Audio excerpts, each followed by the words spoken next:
बुढ़िया हो जाई, बियाह शादी ना करी, जो हुआ अच्छा हुआ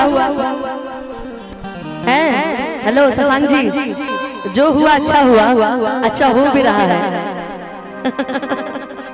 कि हम भी तुम्हें तुम्हारी तरह सताने पे आ जाए तो क्या होगा, हम भी तुम्हें तुम्हारी तरह सताने पे आ जाए तो क्या होगा, हम भी हर किसी से इश्क जताने पे आ जाए तो क्या होगा। तुम जो करते चल रहे हो अपनी महफिलों में मुझे बदनाम, अगर गलती से हम भी तुम्हें बदनाम करने पे आ जाए तो क्या होगा। वही होगा जो मंजूर खुदा होगा। डेराइल थोड़ी के उसे ना डेराइल बनी ना डरो।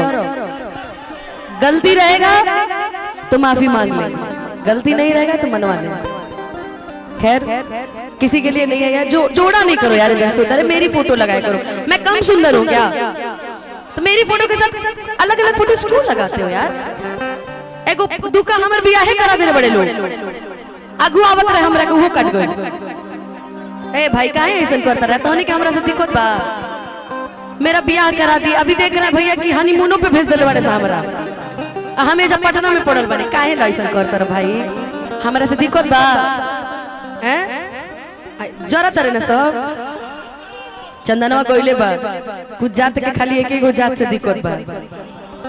लेकिन मैं स्पेशली कहना चाहूंगी एक कलाकार होने के नाते कि ऐसे क्यों फोटोज वायरल करो? जिस दिन शादी होगा उस दिन पोस्ट करना ना यार। अब ये से तोने के पोस्ट कर देता रहा कि हमार बियाह ना होके हैं, ओकरा चक्कर में बुढ़िया हो जाई, बियाह शादी ना करी। गजबे हवा तूने।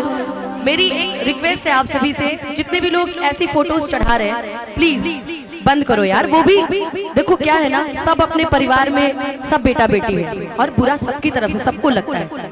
तो मैं चाहूंगी कि इस चीज को अगर तू अच्छा हुई बात तो कह दे, बेहया होगा तो ना करवा, तब आगे के फिर कार्यवाही कइल जाए।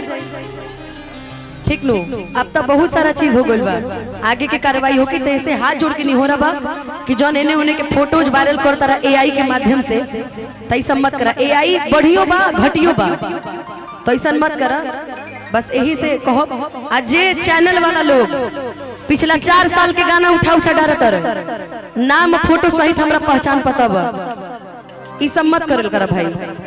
अभी के डालो, हम भाई मानी ला यार। तोहनी के का करता रहे यार?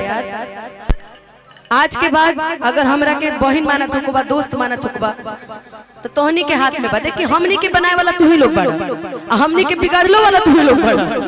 तो मत बिगाड़ा यार, रहे तो है ना भाई। अच्छा चैनल वाले लोग खातिर को जोरदार ताली बजा दे यार। हमनी खातिर हमेशा खड़ा रहेला हैं, अपने खातिर तोहनी ताली बजाला मर्दे। चली गुस्सा के हटावल जाओ, सब हमार परिवार है, सब एक दो चैनल सब परिवार है। लेकिन हम फोटोवा वाले के तनी ढूंढ के हमरा सामने लेके आइए। तो भाई जौन हमार बियाह करा देले बा, बियाह होने की बोल भैया हनीमूनों भेज देले बड़े सब मनाली में, बताओ। अच्छा चलो शीशा की जब से बहरिया चाहे सभे लड़ाव नजरिया, कि छब छुअल चाहे हम गोर गाली रे, गोर गाली रे, गोर गाली रे, गोर गाली रे, अरे गोर गाली रे। आज लाल नहीं पहन के आई हो, तोहरो प्यार चरम सीमा पार चलता है बरा ना। इनकरो प्यार चरम सीमा पार बा।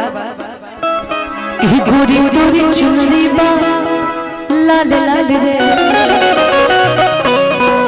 हम ही कहले रही अपना इंस्टाग्राम पे कि समुंदर किनारे कबू आबादी ना होला, कि समुंदर किनारे कबू आबादी ना होला।